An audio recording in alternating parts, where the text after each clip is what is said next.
Hello. Mr. Joko told me that you are doing great.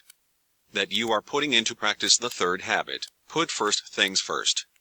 Congratulations.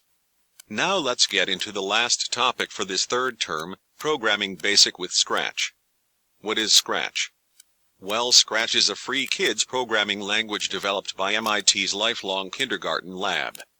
The free language is supplemented by getting started tutorials, curriculum instructions for parents, and a robust user community. There are even cards you can use to learn Scratch programming concepts away from the computer. Scratch uses a building block visual interface to create a scaffolded experience for kids and parents. You stack together programming components, such as actions, events, and operators. Each block has a shape that only allows it to be combined with a compatible object. Let us begin. See you around.